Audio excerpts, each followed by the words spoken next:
The road to Judgment Day continues, and we have one of the most infamous SmackDown moments, one of the infamous WWE moments, to be honest. And the fact that we are reviewing the show that has a moment like this, it cannot be any more timely than what's going on. But we are talking about the April 8th, 2004 edition of SmackDown. Kurt Angle will announce the Great American Award winner. Remember, if you remember from last week, the fans were able to vote on WWE.com. They will Did show. you vote? No, I did not vote. Oh, come on! I totally didn't flood the ballots with voting for Charlie Haas retroactively. He's gonna win, baby. Let's go. Retroactively, yeah, that's awesome. Stop the count. Stop the count. Stop the count. I don't know how they're doing this now. I don't know how they're doing this now. They have to wait for the mail-in ballots before they can announce a winner. So the Great American nominees are John Cena, Charlie Haas, Yes. Booker T. Boo. Who else was it? Bradshaw, obviously.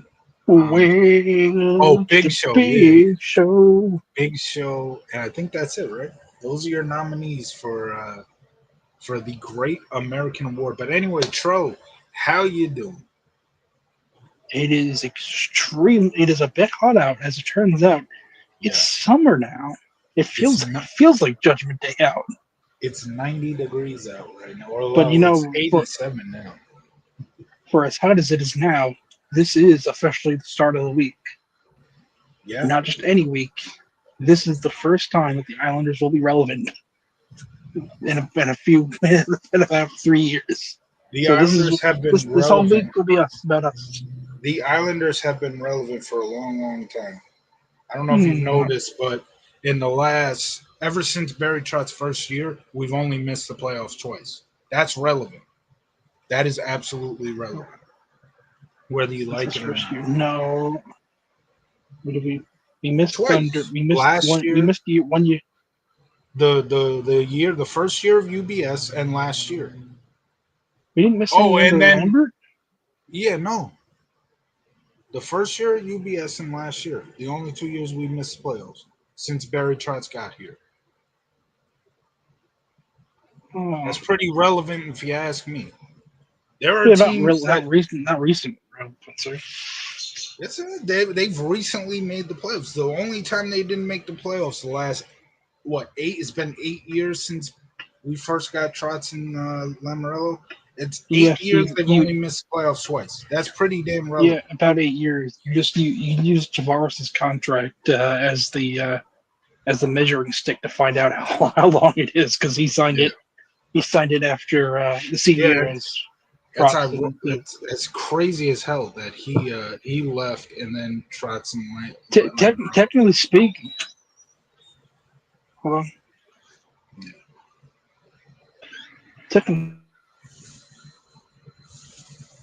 Technically speaking, for a few days, Barry Trotz was the head coach of John Tavares. Yeah, for like a hot second before he officially. Technically it counts. I'm sure that's kind of like a trivia question that someone would use to really screw somebody up. But then people would argue, oh, he was a free agent, so he technically wasn't on the team. Not until July 1st. Yeah, well, legally. I would say yes. Speaking of which, he might be gone from Toronto, by the way. Yeah, well, they said that Toronto offered him a 3-year extension. Well, yeah, accepting it, dumb fuck. We will see. He took a pay cut to go there. Doesn't want to take a pay cut to stay. So much for a childhood dream, boy.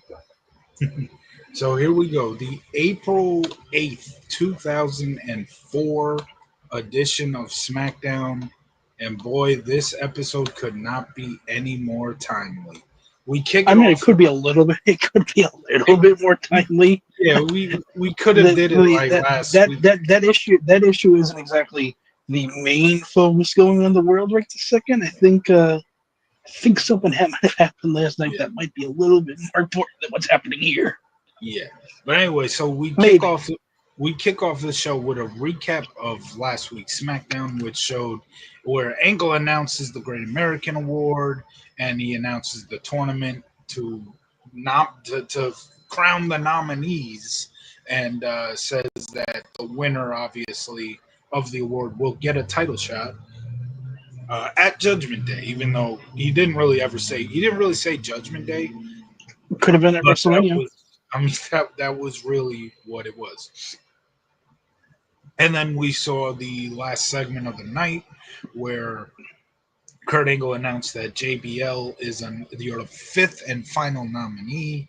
And then Eddie Guerrero obviously steals the 10-gallon hat and lets the fans pour drinks and popcorn and all that. Really entertaining segment to end the show last week. But we start this show off with JBL, who comes out in the limousine with the long horns. He gets out of the limousine. This is on the stage, obviously. He gets out of limo, tells his driver to clean the hood. He's waxing the hood. And he comes to the ring saying today is a very big day for him as he will receive the Great American Award. Boy, the show just started and we're already giving away the ending. Oh, wow. Spoilers there, JBL. He says he will receive the Great American Award because who better? And that is when Canyon comes out and Yeah, announces. exactly. I was about to say, who better than Canyon comes? He announces he is the sixth recipient, the sixth nominee. Who No, better than Canyon? he says, "Who better to represent the America more than him?" And JBL says he will prove without a shadow of a doubt why he deserves it. He says he will prove that later tonight. He says Eddie Guerrero stole his hat last week, the 10-gallon. He's a thief. He does not represent America. He represents the antithesis of America. And He lies, he cheats, he steals. yeah, he stole a $1,000 or $10,000 hat. I think he said it was a $10,000 hat. And pretty much for the rest of his promo, he's just shutting down this Texas crowd. He's telling them why he left Texas for New York and how they're poor and he's rich, and he's telling them all about how he's got his own limo, he's got this and that, and he pulls out $1,000 or $10,000, and he says, "Who wants to make $10,000 tonight? Who in the crowd wants to earn it?" And he tells his limo driver to stop waxing the limo. And he asks somebody in the crowd who wants to wax his limo for $10,000. And he picks a guy in the Latino Heat shirt of Eddie Guerrero that was big at this time. Oh, Where what are the odds? Yeah, Eddie's got the belt on and says Latino Heat on it, the Scarface shirt. And he tells the guy, that's a good one. yeah, it is. It is. He tells the guy to jump over the guardrail, and he says sort of another spoiler for, or at least maybe foreshadowing how the show's going to end. He tells this fan, you must be pretty good at jumping borders," to which the crowd goes, "Whoa." Whoa. That's as edgy. And folks, that's what we mean. That's as edgy as it'll get tonight with JBL. But JBL's like, oh, Jimbo. He just picks this random ass fan with his Eddie Guerrero scarf. Like, of all the people he can pick, Yeah. there's gee whiz. I wonder if this guy's a plan. Also, how much did you pay for that hat? Which hat? The hat that you have on. Oh, this is about $20-$30. It's not $10,000 like yeah, it's not $10,000 hat. I'm just saying, you don't have $10,000 lying around to buy it to have a hat. I don't need no 10-gallon. This is the only hat I need right here. Yeah, not for nothing. JBL never has his limousine waxed again. I think ever. Yeah, I'm trying out this new thing. How much you wax my limousine every week?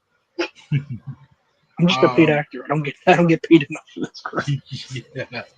So the fan in the shirt comes in the ring. JBL asks what his name is. The fan says his name is Enrique, to which JBL says he should go by the name Ricky because this is America. Again, Yeah, sure. this is foreshadowing how this show is going to end. So they go to the outside where the limo is. JBL puts a minute on the clock and says Enrique has, or as he puts it, Ricky has a whole minute to wax the hood of the limo here, and he's doing it. He's getting to the finish here with about 9 seconds left. JBL knocks over the bottle of wax and essentially screws Ricky or Enrique out of getting the $10,000. And he says that this just shows the poor cannot look for handouts from the rich. Essentially what JBL says. That proved his point. Don't go looking for handouts. You got to work for for what you want. And that was But the point. Go ahead. he also said when he pulls out the money, the crowd cheers like, "Oh, now you love me. Now that you see free money." Yeah, yeah. But I you thought, know, if JBL wanted to be a real dick here, a real heel, he could yeah, have let Enrique finish doing it and then just not give him the money. that's true. That's true. But they were going for the Ted DiBiase thing. Like he bounces the basketball, he gets so close to the Yeah, amount, and then Ted DiBiase just kicks the I, basketball. I'm just saying, if that kid had good defense, he could have stopped DiBiase from doing that. Yep, that's true. He could have walked away with Um, money.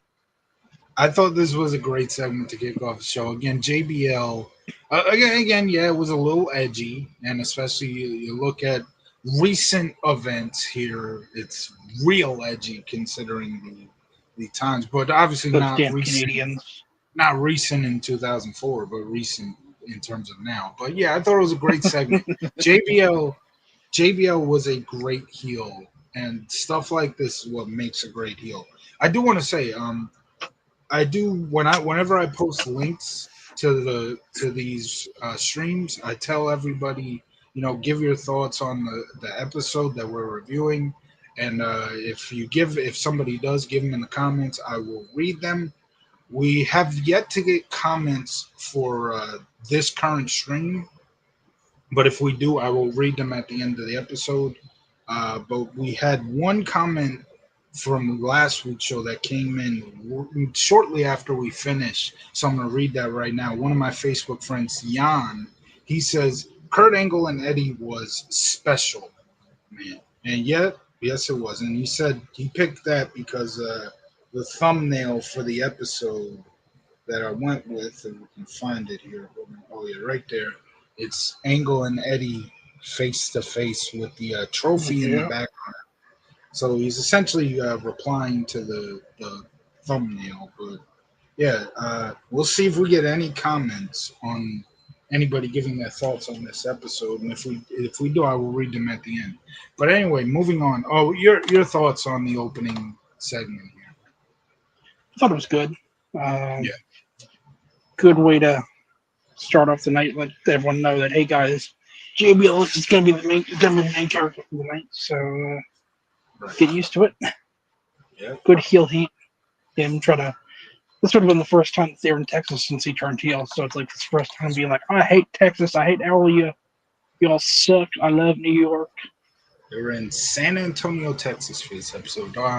First matchup of the night, and boy, I don't want to get too much into current shit, but I did watch the first night of the AEW Fighter Fest show yesterday, and my goodness, the difference between pro wrestling back then in 2004 to today just shows why I loved back then and do not watch today. So You didn't like here's all the flips? no. Well, that's one thing, but so this Firefest show, I give them credit. They started the show with a segment, but the segment was boring as hell. It's your typical 2025 pro wrestling Well, promo. where Will Ospreay's in the ring like, I represent AEW, and you know what? I forgot who he was feuding with. Was it Shane Strickland, He's MJF? I don't. possible. I don't follow AEW, but I'm Yeah, gonna you say don't. I will say this: Go ahead. Fighter Fest probably not the best. Yeah, I know because it's supposed to be like a pay per view. Yeah, Yeah, I mean, you might want to watch, a Dynamite episode but because it's still that's their, but that's their main show. So you might actually get. And I hate that. defending AEW, but I try It to be technically fair. it technically was a Dynamite episode. That's the thing. But I Mm, get what you're saying because they promoted it like it was a pay per view. But Yeah, I mean this they're is trying to still how promote their they're trying to I've promote I Omega versus Okada, I think. yeah.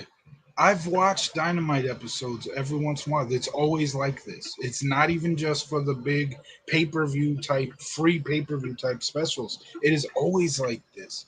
But so the thing is, Will Ospreay is whoever he's feuding with. He's like, I represent AEW, and there's nothing wrong with AEW. And if you think there is, then you're the problem. That's what they're feuding over. Is there anything wrong with the product today? Like, come on now, what the fuck? What kind of Well, that's feud is? AEW. That's just an AEW problem. They're very self No, conscious. no, no, no. That's I mean, They don't do obviously, that, and they're not.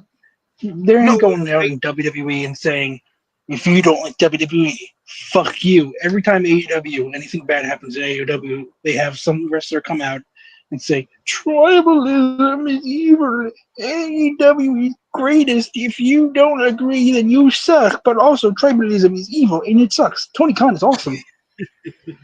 That's just the fans, though. That's They literally the had whole tribe. Edge.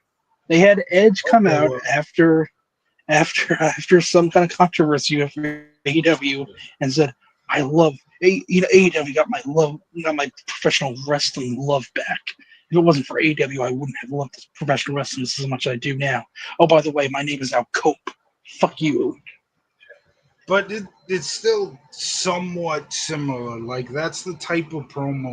Whatever's going on in the business or shit like that. That's the type of promos we get. Or it's some. Oh, he said what to him? Oh my gosh! Oh wow, that Yeah, was good. That's a promo today. Like no, you no, must have thank you. missed the Cena pipe bomb. Yeah, the pipe bomb where he dropped a couple of names and Oh, fucking. he said Cardio Castagnoli and Oh, he said the name of Matt a guy Cardona. on a different show. He said the name of a guy on a different show. Oh my I gosh, don't what a think promo! I don't think Cardio's even on AEW anymore. Yes, he is. He was literally in the Is main he? event. He was in the Oh main event wow, of the that Fire poor Fest. guy. That poor guy. He should try to Oh, leave. and I'm He not said knocking. I'm not. to be fair, he said Matt Cardona. He's not on any show. No, I know, but Any Claudio television. is. I'm not knocking Cena because Cena's one of the best promo guys in the business. He It brings. was one of his better. It was one of his better heel promos. I'm not gonna lie. He brings. He's a pretty shit heel, by the way. I bet it was because he always brings emotion to his promos. But I bet it was just like Punk's freaking pipe bomb promo, which was just the you all think the thing will be better when Vince is dead, but it'll be ran by his son-in-law and his idiotic daughter, and It was just that's a not a one-off line, though. yeah, but that's what the whole promo was. The promo was not a storyline. It was just, oh, I'm the best. You got this place sucks. Blah blah. Blah. It was probably just like Yeah, that. that's his character. He was the voice of the voiceless. Yeah, well, that's not a promo in my opinion. It's But literally the biggest promo that brought a lot of people back to watching wrestling. So yeah, well, good for them. I didn't. I don't care for it. at least Punk got to take a freaking nap this time. You see the way he was laying on that table. I Like, saw brother, a picture. grab yourself a pillow. You can rest there for a few minutes. I saw a picture of it the way he was laid out on the table. Yeah, But that's because they were doing the role reversal because Cena got put through yeah. the table after that's literally how they except this time Cena's like sitting on the turnbuckle as opposed to where Punk was sitting on the stage. So they were trying to do a complete role Still, reversal. Punk got the better position. Yeah, He's like he's sleeping in a bed. yeah. He's got to rest his head on the Really did table. Cena had it to rest really in the corner.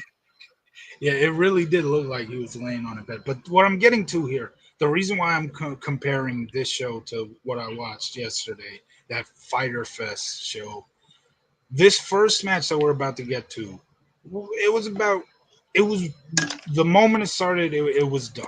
Like it wasn't like 2 seconds, but like it flowed well and it was over before you knew. This first match for the Fighter Fest was John Moxley Oh versus. God, you lost me already. Well, this match How lost me how pretty how good. quickly how quickly did he bleed? Oh, see that's what you reminded me. It was Mark Briscoe. Moxley didn't bleed, but Briscoe did. Oh my God, Briscoe. that oh there you go. You see, Moxley requires that someone bleeds at least once And every match. yeah, we got to be gory with it too, because the blood all got all over Moxley's arm, and Oh, Moxley you went, know that eh. Oh, you that sick reminds fuck. me. You what? Did you hear? I think it was a couple of weeks ago. TNA's freaking. It was either a barbed wire rope match or dog collar match, and they got a lot of blood in that one. I didn't see it, but that doesn't surprise. That kind of goes back to Blood TNA's early years. blood is blood in wrestling isn't a bad thing when it's a good No, when it's for a good spot. yeah, I agree. But And if you here use it blood was capsules, here with like why does well, Mox it's because John when loves we them. no, but the point I'm making, like, we all know the serious situation with hepatitis B, or what is it, C, whatever led See, to, yes, C, what led to Nigel McGuinness having to retire. So why the hell is John Moxley going around he doesn't give a licking shit. blood? That's disgusting. It really is. And the He probably crowd, cuts himself. He probably cuts himself when he's having fucking sex. Ah, I'm and, gonna bleed myself. I'm gonna and bleed on you, Renee.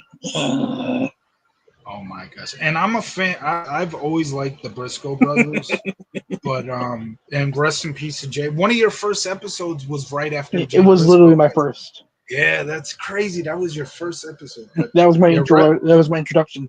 Hey guys, here's Tro. Oh, by the way, this Briscoe brother died. Hey Tro, yeah, what's your thoughts on this Briscoe guy? Anyways, let's get into New Year's Revolution '06. yeah. You didn't know much about Jay Briscoe, right?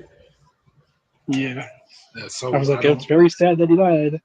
Uh, well, I was a fan of the Briscoe brothers, but like, so this match, fucking, it felt like it went on for an eternity. And for a weekly show match, it's like you lost me already. The promo, at least they started off with a segment. I give them credit for that, even though the segment was boring as hell. But once that match happens and goes on, it's like you've lost me. And it wasn't even that great of a match. But and then the next match, the one thing I will give AEW a ton of credit for is the character of Tony Storm. Tony Storm Timeless. absolutely, yes, timeless Tony Storm. Tony Storm absolutely gets it, and I'm a huge fan of her. What a great She's character that is. And the guy, she's one of those people who benefited from leaving WWE. Actually, she has some type of vignette, uh, manager, um, ballet. valet, yeah. And I have no idea what his name is, but he's good too. He's good too, man. Shout out to Tony Storm because she gets it, man. And I will say the Hurt Syndicate and with MJF rolling with them, they were good too. Although the whole situation that they're in, I have absolutely no interest in. So it's like they're cool, but I don't really care what's going on with them. So it's Well, just not gonna get me to watch. you're a Long Islander. You're obligated to like MJF. I mean, he's a great heel. It's a rule. It's once you come to Long Island, it's well, you don't I like don't MJF. Well, you have to leave. I don't care where you're from. If you're not entertaining me, I'm not gonna watch you. But We MJF are is entertaining. we are Canada in the AW world. um, Like how they like Brett when he was a yeah, heel. We like yeah. MJF regardless. We're all Germans. Remember that. Um, I do like the former Sasha Banks, Mercedes Monet, Oh, fuck that bitch. sitting there for that whole match, just eating steak. That was freaking hilarious. She just eating us Her name is Monet, actually, Frank. Don't call her by whatever. her slave name, Sasha Banks. Her name is I did. Monet. I said the former But don't Sasha even Banks. mention that name anymore. It's quite triggering to very many AEW and Monet fans. That doesn't work for me, sister. Well, the whole thing where during that tag match she was sitting there eating a steak was funny as hell, and then Tony gets out of the ring and takes a bite out of the steak herself. But that's another one where that tag match just went on way longer than it should have had, and they just continued For to lose. I fucking mean, even 7 with titles. yeah, she does have a lot of titles. Even with Tony Storm being in that match, like the match lingered for way longer than it should have for a weekly show. But anyway, my point as to why I brought up that show towards this show. This next match here, the first match on this show, is a tag team match between Rikishi and Scotty 2 Hotty, who are your tag team champions at this point, taking on the Dudleys. And this match, if you put a timer to the first match on that AEW show to this match was all over much quicker, like a weekly show match should be. And it was You know, much better, too. It was much better. you want to talk about timing. How about this for timing? The Dudley Boys theme song is quite timely. Yeah, with the drop the Get bomb up, show. get up, drop the bomb. Oh, shit. Yeah. Last night, I want a picture. That's what was happening. They're taking up, get up, and they time it perfectly. Drop the bombshell. Oh my goodness. So so the Dudleys There you go. so the Dudleys put their names in the hats of the SmackDown tag title picture by getting a win here with the 3D on, I believe, Scotty. I could be wrong about Yep. that. I gave this 3.5 stars because this was a fun match. The crowd was into it. The crowd wanted to see the Dudleys win, and they got their win. And yeah, like I said, a great way to kick off. Well, from a match standpoint, a great way to kick off the show. What were your thoughts on the tag match here? Nice, quick little match that makes the tag team champs look like total and utter chumps. But Well, they're going up against that's the the tag Dudleys. division. You That got SmackDown tag division doesn't work. you got to get the Dudleys in the tag title Yeah, you picture. could have had them beat the fucking Yakuza guys from last week, but I don't see nothing wrong with this, and I enjoyed the match I guess itself. being the tag team champions just cleaned a bit of the ring without any real issue. Charlie Haas and Kurt Angle backstage in Kurt Yes. Angle's office.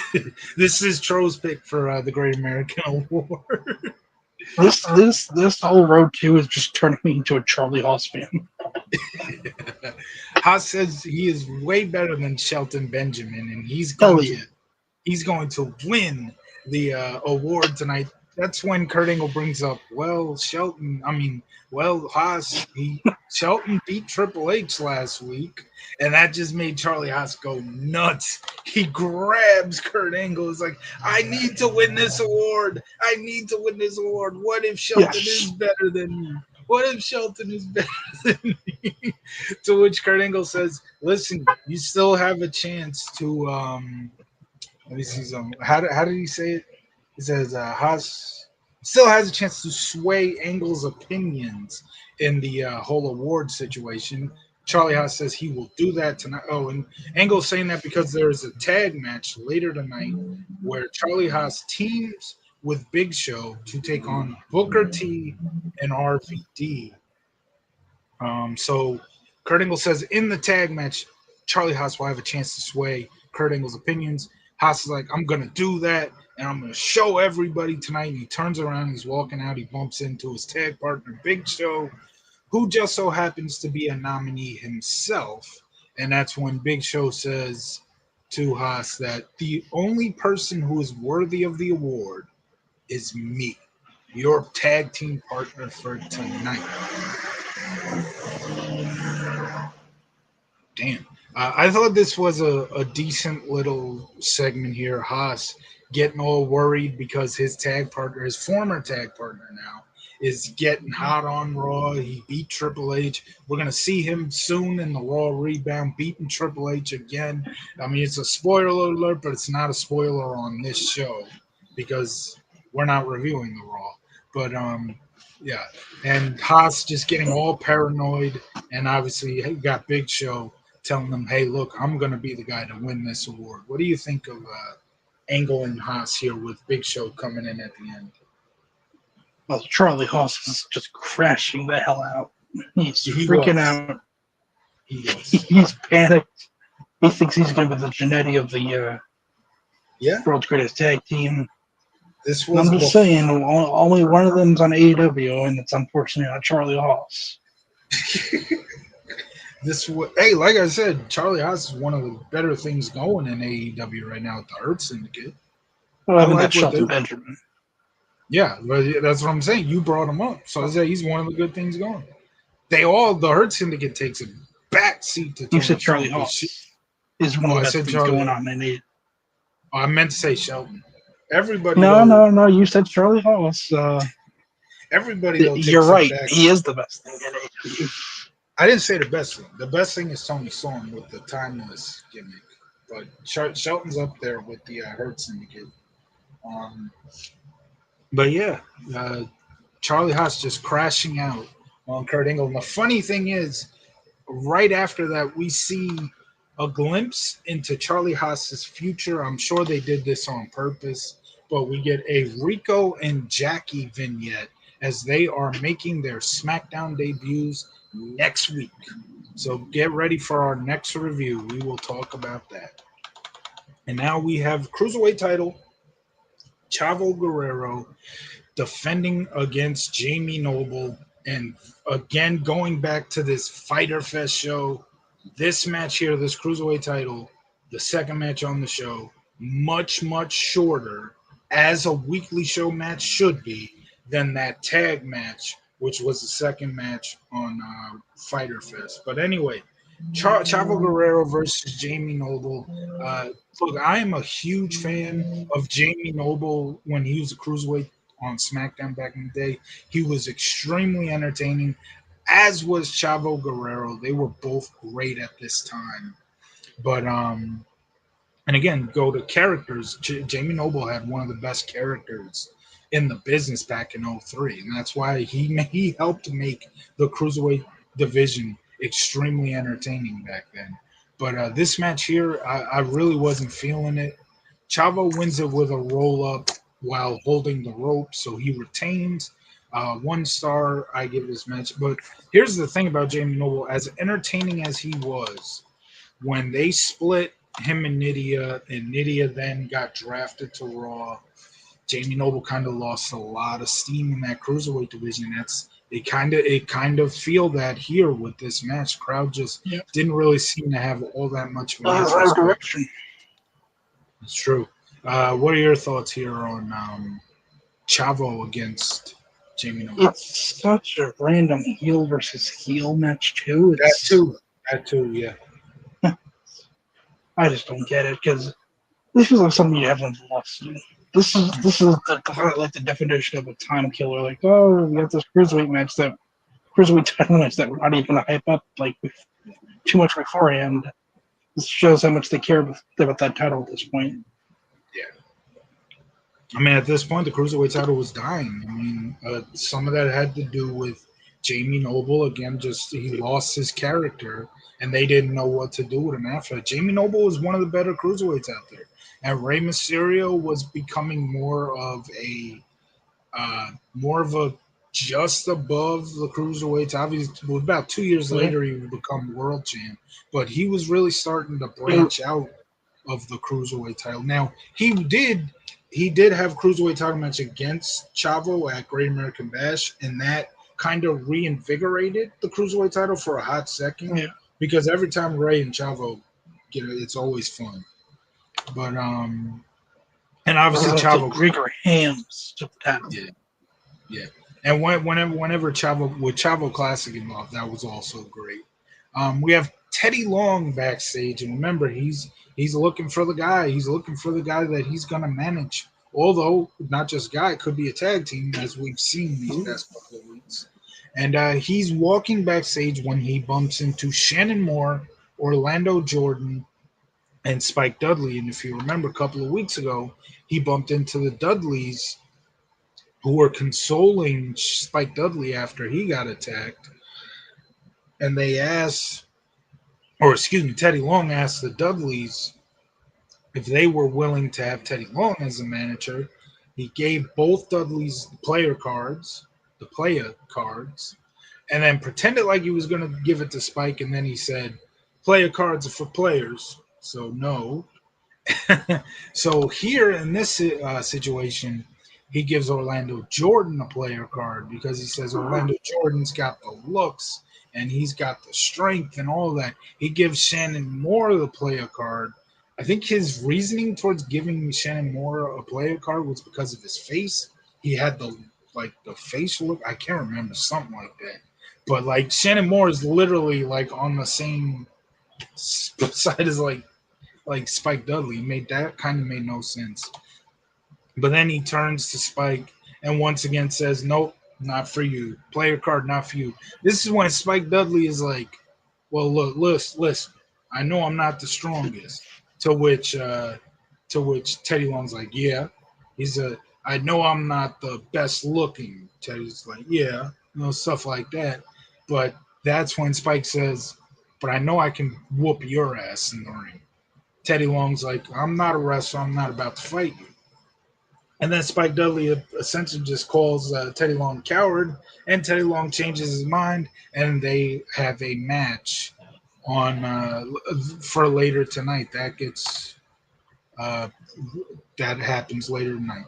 Uh, this was an okay segment. I like what they were doing here with Teddy Long, looking to find a new wrestler or tag team to manage, and we are going to see who the man ultimately was later in the show. Although we've talked about already who it is, but this is where we find out who it is.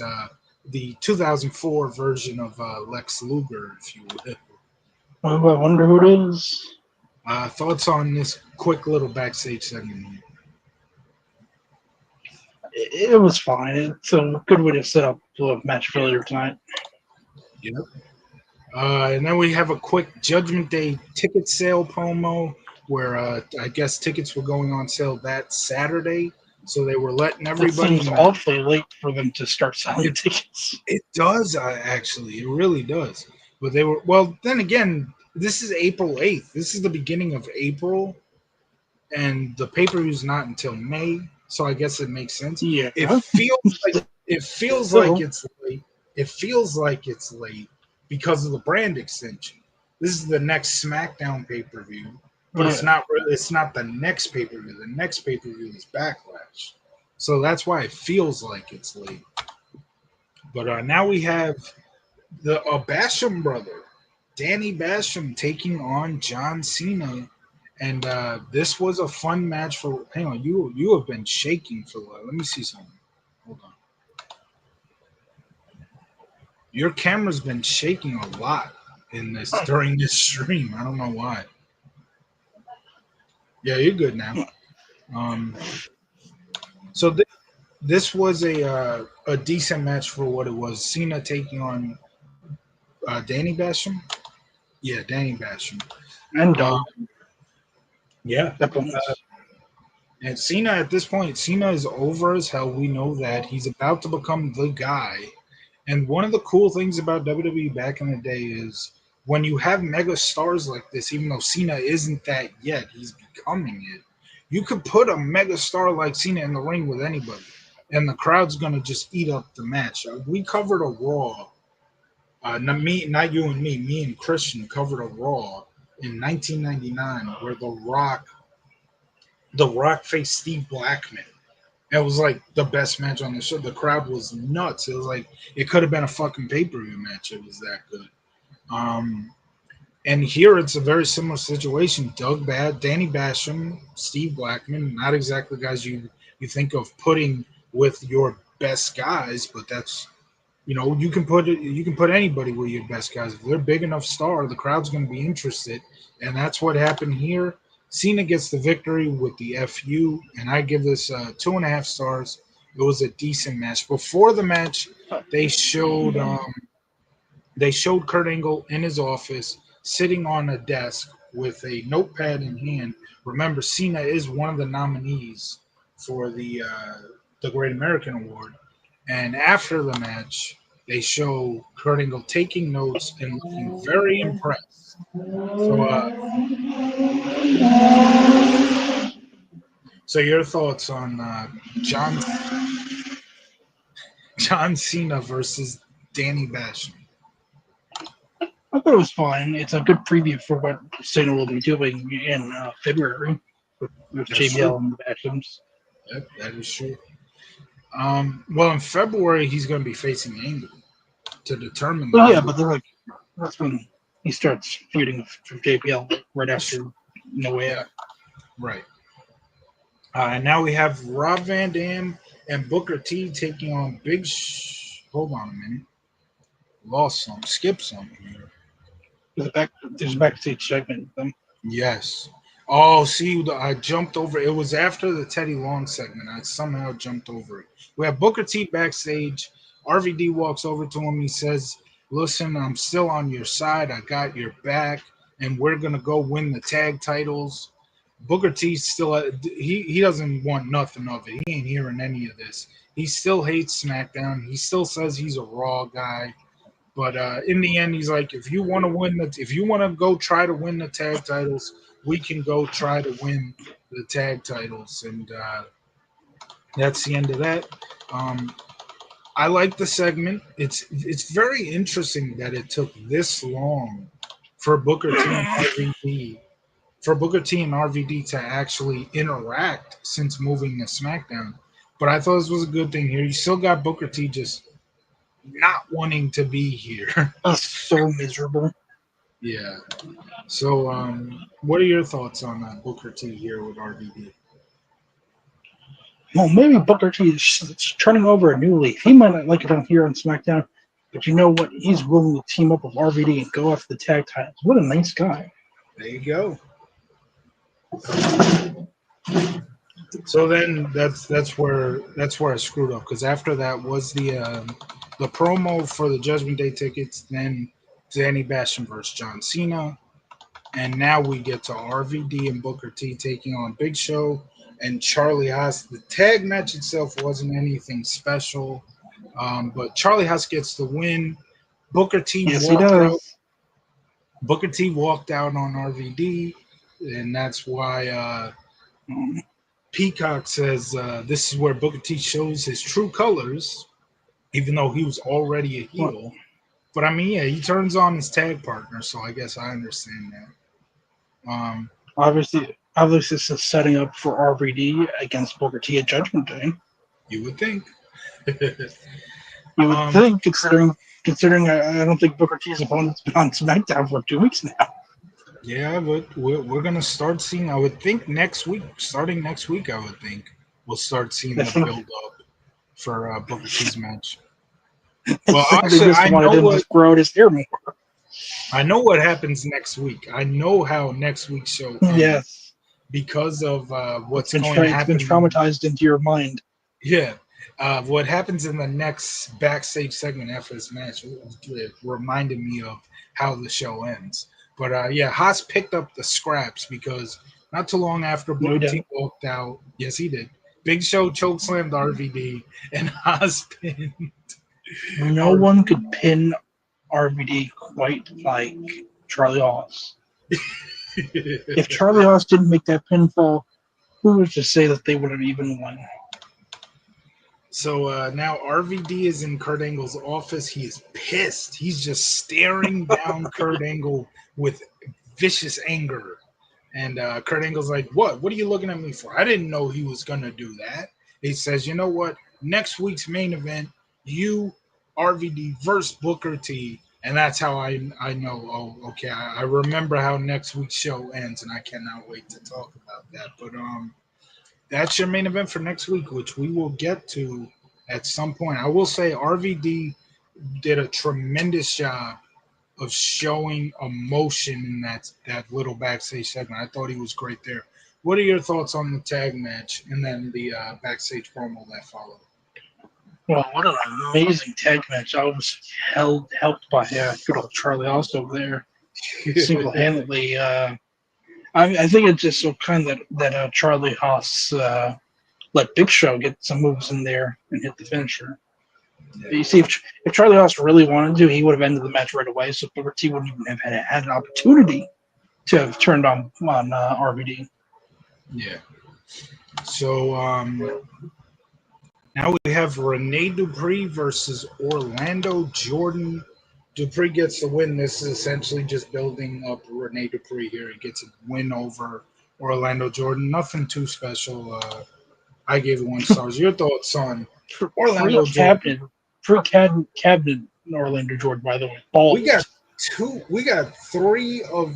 Well, if you want to count We JBL have too, the whole cabinet here, yeah, we except for got the the whole. except for girls. Yeah, right. Except for the women, the whole cabinet was on this show. Both Bashams because Doug was in Danny's corner. Orlando Jordan, and obviously JBL was the focal point of the episode. So yeah, the whole cabinet, and The it's whole ironic. cabinet is here. And it's ironic that they were facing one of their bigger feuds once they became a team in John Cena. But Yeah. yeah, nothing matched there between Rene Dupree and Orlando Jordan. Just building up Dupree, who is obviously in the United States title picture for our upcoming pay per view. Now we have Theater Long backstage. By the way, he says in that promo or that backstage segment where Spike Dudley calls him Teddy Long. He's like, whoa, whoa, whoa, get your facts right. It's Theodore R. Long. So I call him Teddy just because it's easier to say, but he is Theodore R. Long, and he is Yes, sir. backstage. He is backstage shadow boxing, getting ready for his epic main event against I Spike can't wait. Dudley. It's gonna be the match tonight. Now we have a stagehand knocks on Kurt Angle's office door, and Angle tells the stagehand to bring Eddie Guerrero to his office. Now they show the WWE.com voting for the Great American Award, and it's John Cena by a landslide. So No, keep that in mind. No, it is John Cena by a you landslide. Frank. I am an expert on elections. You have to count the mail-in ballots. You have to count in this ballot, and we might not even know the winner of the Great American Award till Thursday. We don't know. We don't know this. It could be anybody. That's what you. So I mean, you can project that John Cena's won, but if I look under my couch and I find a few votes, I'm pretty sure all of them are going to be for Charlie Haas. So Charlie Haas wins by a landslide according to Yes. Tro, but the WWE.com poll does say John Cena wins Fake by news. That is WWE.com. Fake news. Charlie Haas won the election. Won the voting. I promise you. This was a stolen vote. And now we have the Raw Rebound. Mick Foley introduces Randy Orton to Barbie, the barbed wire bat, not to Orton's face, but in a promo where he's in an undisclosed location sitting on a rocking Stanford, Connecticut. True. Sitting on a rocking chair, and she brings out Barbie. Lita beats Trish with the help of Chris Jericho. Eugene licks Jerry Lawler. Shelton Benjamin, who says you can now refer to me as Mr. Benjamin, beats Triple H. And after some shenanigans after the match that led to a couple run-ins, Eric Bischoff announces your main event for the next Raw. Evolution taking on Shelton Benjamin, Mick Foley, Shawn Michaels, and Chris Benoit in a 4-on-4 tag match. So essentially, Evolution just facing everybody they're facing at the pay-per-view except for Shelton. Shelton faced Flair. Yeah, Shelton faces Rick. Yeah. So yeah, it's Evolution against everybody they're facing. Batista got the night off, I guess, for Backlash, so that's why Yeah. it's a yeah. And I have Michaels and Benoit facing the triple threat rematch with Triple H and Foley faced Orton. Now we have Eddie Guerrero in Kurt Angle's office, where Eddie Guerrero Eddie Guerrero stopped the stagehands from getting the trophy out because they were about to bring it to the ring. Eddie Guerrero just comes in, he's looking at the trophy, he's making jokes, and Kurt Angle just getting all mad. He gives Eddie Guerrero the night off, and he says he wants him to leave the arena. Keep that in mind. Eddie has the night off. He's leaving the arena, according to GM Kurt Angle. Eddie was really funny here, really entertaining. I thought this was a good segment. What are your thoughts? What a nice guy Kurt is, giving Eddie Guerrero the rest of the night off. Yeah, well, there you go. Considering how Eddie came in, like literally right before the last segment of last week. Yeah, that's funny. We have Spike Dudley backstage. He's walking to the ring, getting ready for his epic main special.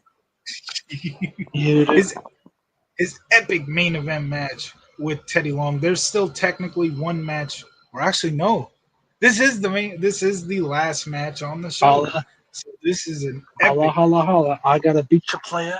I gotta beat you more than I've ever beaten a player before. Imagine what the 411 Mania guy would say about this. Oh, the main event of this show was Teddy Long versus Spike Dudley. When no, it wasn't. The actual main event of this show was the Great American Award. So, yeah. Spike Dudley versus Theodore Long was not the main event. It was actually, although not the last match. There's a difference between main event and last match. The last match was Spike Dudley versus Johnny the Bull Samboli, because Teddy Long comes out and tells Spike Dudley that he needs a warm-up before facing Theodore Long, and that is when Johnny Stamboli comes out. And this was a decent match. I gave it 2.5 stars. Spike gets the win with the Dudley Dog. And before we get to everything else, what are your thoughts on Spike Dudley versus Johnny Stamboli? Easy dub. Johnny Scamboli over here, freaking back-to-back weeks. Yeah. Main eventing matches. Was in the last match on the show, yeah, but not the last segment.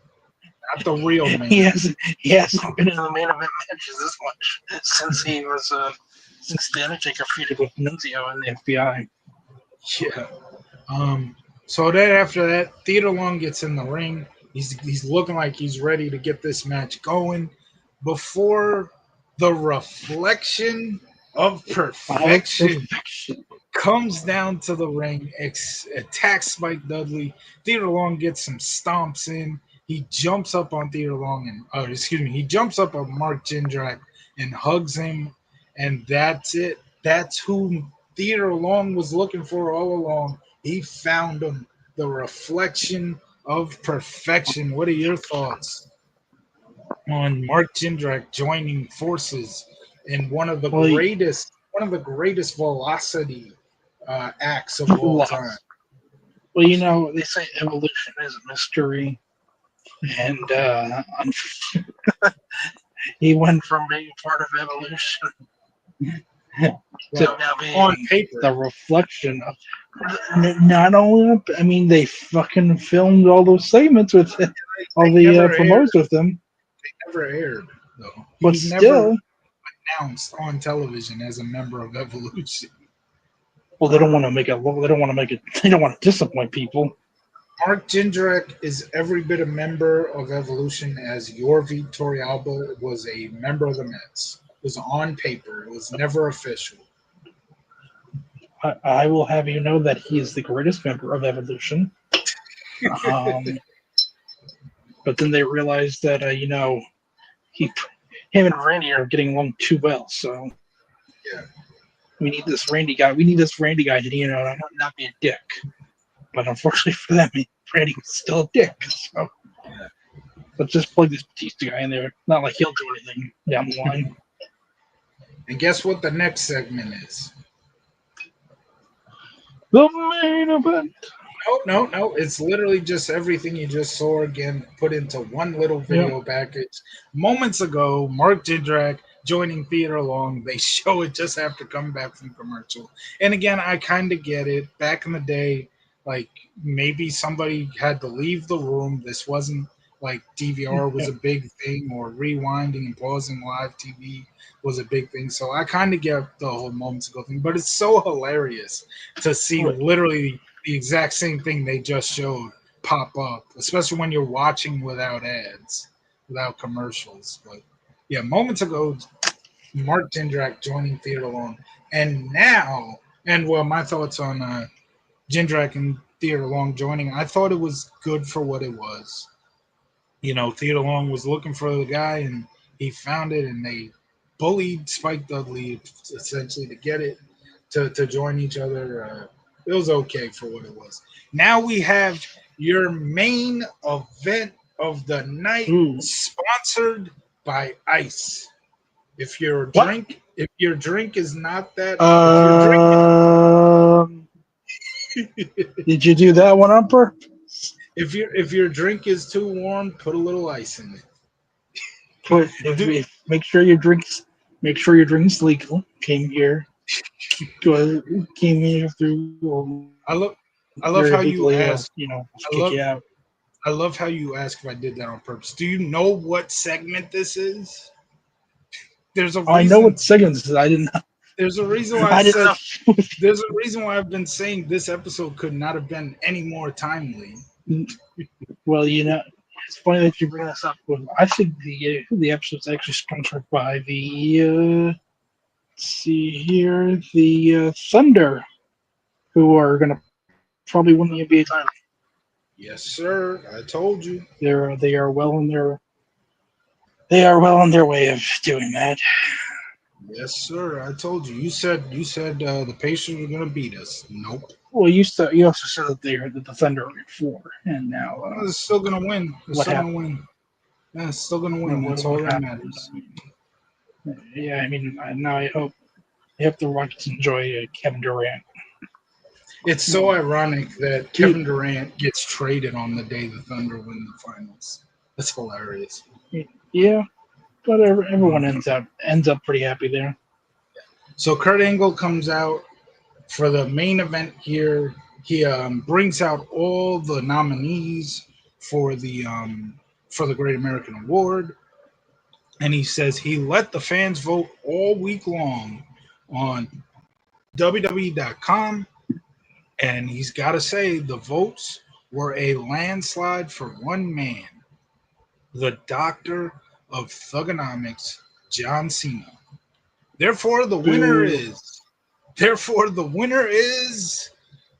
Bradshaw runs over to Kurt Angle.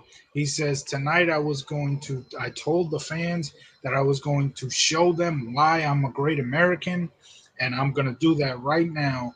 And I got some footage for you to see. Roll the footage." And the footage is JBL at a border patrol site, and he is stopping immigrants from There you trying go. to cross the border. Oh my goodness. In real life, JBL would be a piece of shit. Well, I mean, he's I portraying a piece of shit, mean, obviously. And then in here on TV, it just makes you a great heel. It's a great villain. It's the stuff that great villains do. And ice baby. this is just a great. This was such a crazy moment in WWE's history, and just this whole segment here was better than anything that happened on that Fire Fest episode that I watched. Um, You know it's a good segment when it's an awkward segment when freaking Scott's Blog of Doom, his review of the segment's like, and he said, I don't even know what to really say about this one. I'm staying away from it. hey, again, I'm not on the side of Ice. You know, but like I said, that doesn't mean that Ice baby. when JBL is a character here. He's playing a character. You're good. He's not really going to borders and freaking, kicking people out. It's just like when you see I this on mean, if you were to see this on any other television show, It's the same thing. It's just an actor portraying a. Now, JBL legitimately is like playing himself with the volume turned up. I get that. And if JBL feels that way, then that's his opinion. But from a television standpoint, great You, character, great heel. we all know the Go. reason why you don't like Ice. The reason why you don't like Ice is because of Avril Lavigne. What is oh, well, Isn't Avril she Canadian. Canadian? She's Canadian, but Yeah. They're gonna come. is she? She's gonna be in the middle of her. She's gonna be in the middle of her set, and I just look up. You're not from here, eh? There you go. Hold on, hold on. Let me look this up. Pretty sure she's Canadian. No, she is Canadian, but I'm trying to see something.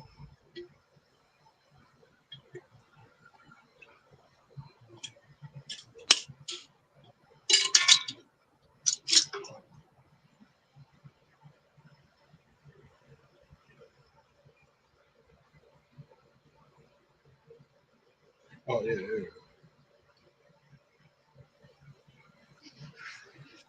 I can't find anything on if she's legally here, but I'm sure Well, she is. she's probably on a visa. She probably has a house here. Exactly. That's so there you go. So they can't deport her. So there you go. Want to bet?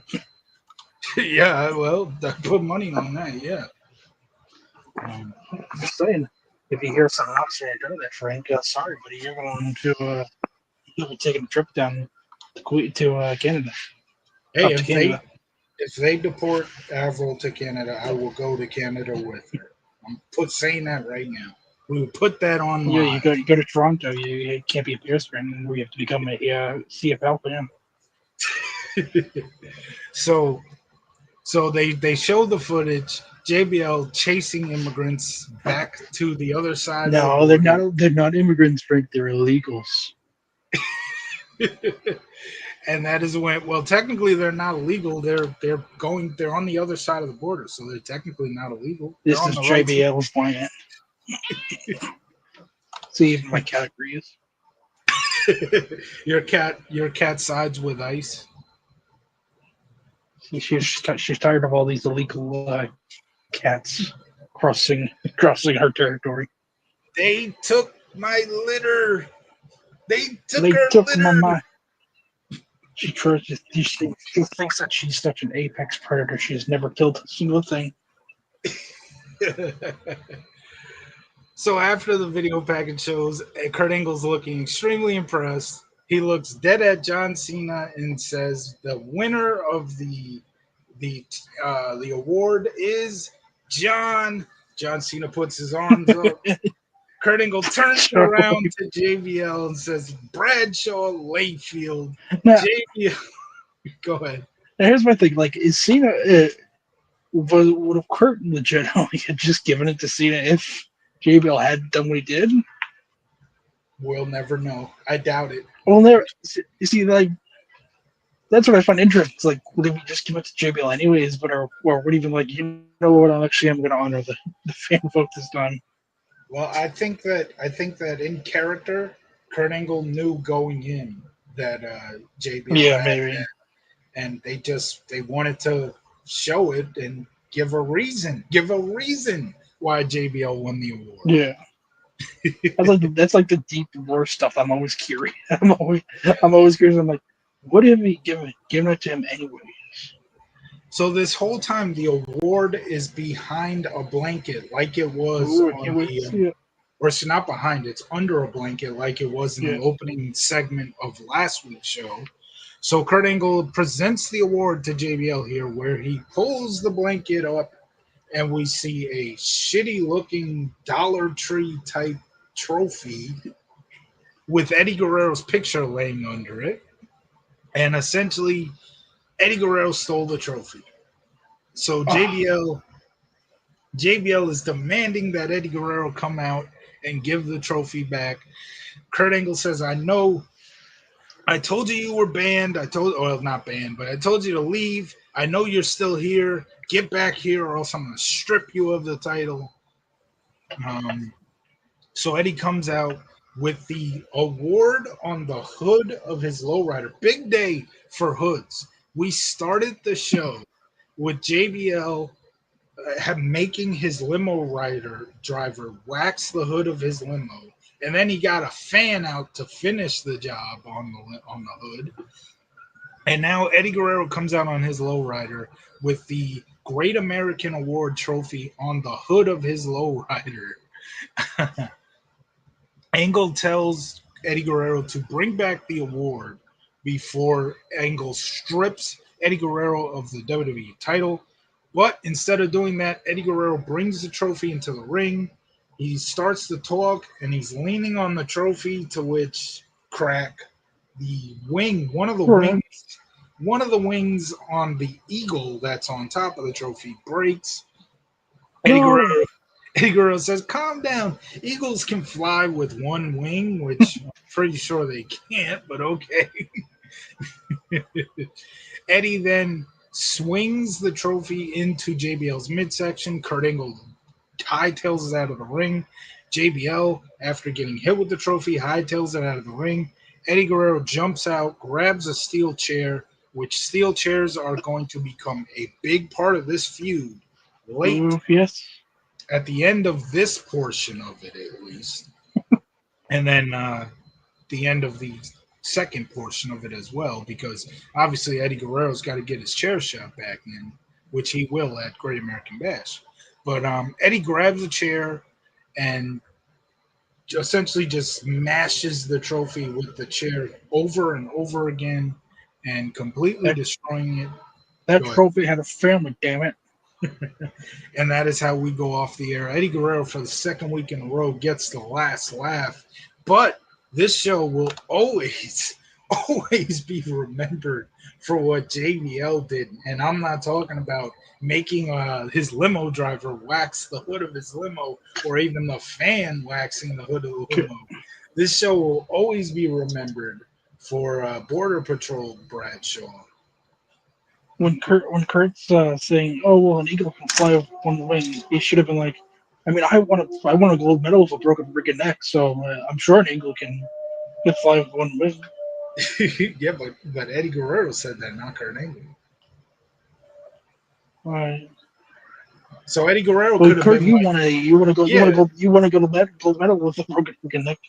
I'm sure this exactly, eagle can fly. exactly. There you go. That's And that. that's like Kurt's like face turns like, you know what? Yeah, I did want to thank you, Eddie. You know what? That's very kind of that you've actually said that to me. I'm sorry that I handcuffed you and beat you up a few weeks ago before WrestleMania. Bro, I don't think we've covered that show yet. So when that happened, I legitimately thought this was where Edge was gonna return. That whole time Yep. where Eddie Guerrero, where Kurt Angle's just beating the shit out of Eddie No, we Guerrero. reviewed it. What? We reviewed it because isn't that where we got like freaking T-shirt Kurt, referee Kurt? Oh yeah, no, February. Yeah, that is actually, it's a February Yeah. 19th. Oh, four. We did review that. That's right, because it was the night after Eddie Guerrero won the title. Right. You're right. We did review that. I legitimately thought Edge was going to come back in that moment, and No. the moment the crowd started cheering, I was like, "Oh shit, it's Edge!" It turned out to be Rey Mysterio, and that was the end of that. So, match of the night and segment of the night. My match of the night. It's really. I mean, we had two good matches with the tag match and then Cena and the Basham. But my match of the night will be the tag match, Dudley Boys versus Rikishi and Scotty. Yes, that's my match of the night. Segment of the match, segment of the night, easily the main event, with Angle giving the the Great American Award to JBL.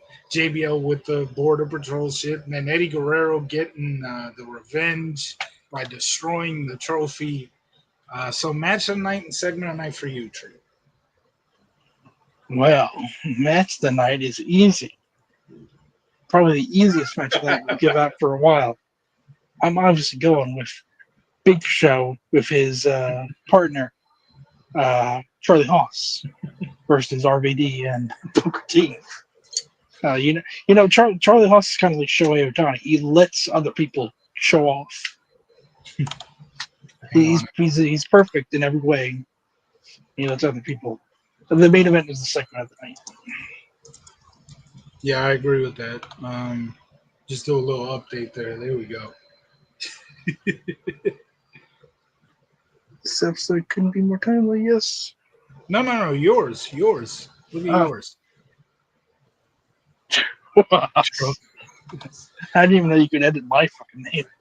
Well, I'm the person who set the. I'm I didn't the know one you could do that. Yeah, I'm the one who let you into the group, the studio. So I'm the admin of the studio. So yeah, I could do that. I could literally mute you if I wanted to. Look, I know you. you can't say shit now. You can. So overall, out of 10 for the episode, I thought this was a really fun episode. A lot of shit happened on this show.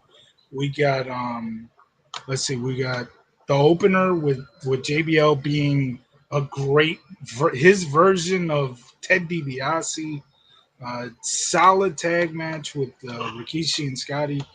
Booker T is still hating SmackDown, and he's a great heel in his own right. And he turns his back on his old partner. They were Raw Tag Team Champions, and now Booker T just hates everybody.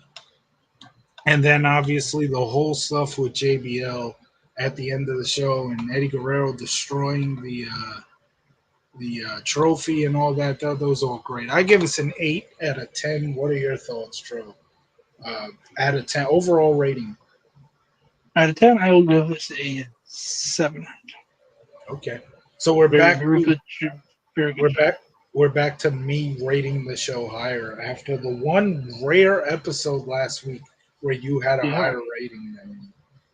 This was our 90th episode. It's not the 90th of me and you, but it's the overall 90th episode of this series, Retro Wrestling Reviews. So we have 10 episodes to go to get to the 100th episode. I'm guessing that'll probably be a part of the next road to, which is my pick. So yeah, that'll should be do fun. something special for episode 100. Clip show. Clip show. We're just instead of reviewing the show, we're just like, remember that time when it was my first episode? If we're doing a clip show, time. if we're doing a clip show, it was your idea, so you're the one that's gonna have to edit it. You're the one that's gonna have to go find all the cool clips. Just the best of Tro. No one else. The best of Tro. Best of Maven. So let me just see if we got any comments. I doubt we got any comments on the episode. Did you see that somebody hit Shohei Tony with the ball? I did not. Who hit him? Some Padre piece of shit. Oh wow. They should ban that man and suspend him for life. Give him a lifetime suspension. How dare he hurt Otani guy or our Lord and Savior Shohei Otani, greatest of all time. No one ever better. Cy Young and MVP award winner this year. So yeah, this was a fun episode. I really enjoyed it. Everything, the border patrol shit was crazy, and apparently Tro just loved everything involving Charlie Haas. This was the Charlie Haas. Well, we haven't had Paul Bear on here for a while. I'm starting to go stir crazy about my boy Paul. He'll be here soon. Like you said, Booker T's opponent, we will find out soon. Now we just need Paul Bear and Undertaker versus Charlie Haas. Then we're set. I'm sorry, but I'm not feeling I feel like the Charlie Haas shit is forced. I'm just being honest. You're trying to find another running gag. What are you talking about? I love Charlie Haas. This one feels forced. How could you forget his amazing feud with Viscera in 2006? The Paul Bearer loving Buffy thing is great because it plays off the fact that I'm a huge fan of Buffy, obviously, and it also plays off that you have a great Paul Bearer impersonation. The last road to, which had the Bradshaw joke, He's what was it? He's He's down, down but but he's not out. not out. That wasn't forced. We came up with that because just when I was watching that episode, Bradshaw said that, and it's like Kane's out for the next 4 months. How is he's down but he's not out? What are you talking about? So that was hilarious. But I mean, Tro Haas is very forced. I'm just being honest with you. What are you? I love Charlie Haas. He's the greatest. He was part of the greatest World Tag Team. That's former NWA champion Charlie Haas, mind you. I think. I mean, the Charlie Haas is about to get into some really interesting stuff here. Like I said earlier in this show, they ran the vignette of Rico and Jackie. So that tag team, a very underrated, very good comedic tag team, is about to happen soon. But don't worry, Paul Bearer will be on the shows real soon, so we can get back to Oh yes. the Paul Bearer loves Buffy thing. Whenever Charlie Haas, do you love Buffett? You don't? Oh, that's such a shame. My Undertaker loves Buffett. whenever the Buffy reboot happens, we have to be going through a road two that involves Paul Bearer. So as Paul Bearer watching Buffy. the same time those episodes are going up and airing, we'll be on stream during those times with you Road giving. to SummerSlam '96. There you go, maybe. So our next episode, let's see, 8, 9, 10, 11, 12, 13, 14, 15. The April 15th edition, 2004 edition of SmackDown, with your main event being Rob Van Dam versus Booker T, and then an extremely memorable moment as they, well, maybe not extremely memorable, but memorable for me as a 10-year-old kid watching it, a memorable ending to this show. And it is the reason why we see Kurt Angle come out for the remainder of his time as GM in a Ooh, I wheelchair. wonder why. In a wheelchair, yeah. So that will be our next episode. We're about a week and a day away from the month ending. So soon we will have Oh, next God. month of June recap. Um, And oh yeah, oh, my God. Yay. the draft is this coming Friday. Islanders with number one Friday. overall pick. Friday. Are you showing up Friday? I still don't know, but we will see. I will let you know. I'm gonna be waiting. I'm gonna be waiting at the entrance all day. Like, man, where the fuck is this guy? No, by the time the day comes, you'll know. I'll let you know before that. Where the fuck is this guy? You're not gonna be at the arena like where You're down. You're down, but not you're out. you'll know if I'm coming or not by then. But Oh my. yeah, we will see you not tomorrow. We'll probably be back. Can you do Wednesday for? Yes. Wednesday. What? It's not 100 degrees outside. Yeah, that's your new. You chose to do it outside. I'm sitting here in an air Oh, I don't conditioning. mind doing it outside. I'm just saying when it's not 100 degrees, Yeah. like it will be on Tuesday. I'm sitting here in an air conditioned room. I'm In fine. a nice area. You could have been in an air conditioned room too. Yeah, not at night when my cousins are sleeping and I have to be quiet, so I don't have to be quiet Oh, outside. oh, I see. Okay. Um, More freedom. and and well, do you have any funny? Jim Irsay is haunting me from the grave by making the Pacers beat the Thunder. Now, you got any jokes? Any more jokes about that, huh? Let's Any more? see here. Uh, Well, I would say the Pacers are down but 90. not out. That's what Bradshaw would say. By the way, friend I'm of just the, saying. There's still time left. I want to give a happy birthday shout out to friend of the show and sadly Pacer fan. What a horrible birthday present! Your team loses Game 7 of the NBA Finals. Maven, who was a friend of the show, Don't count them out yet, Frank. You never know. no, no, no. Nate, but no, No, no, no.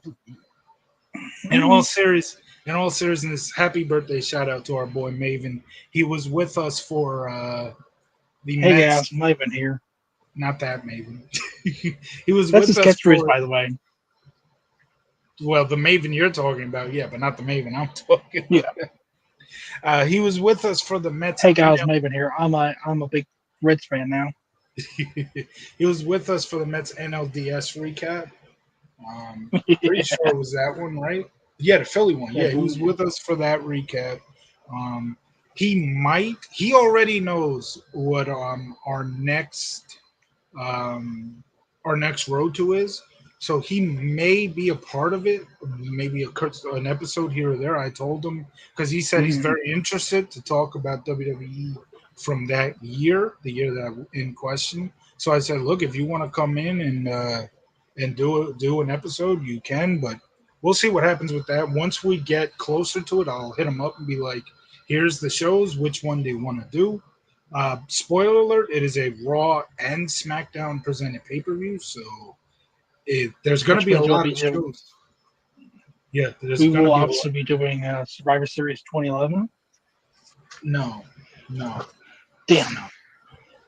I remember watching that pay per view, and on that moment, I found out that Jay Cutler was going to be out for the season. Uh, That's very, right. That's right. very early on into that pay per view, and I was pissed off watching like the whole damn show.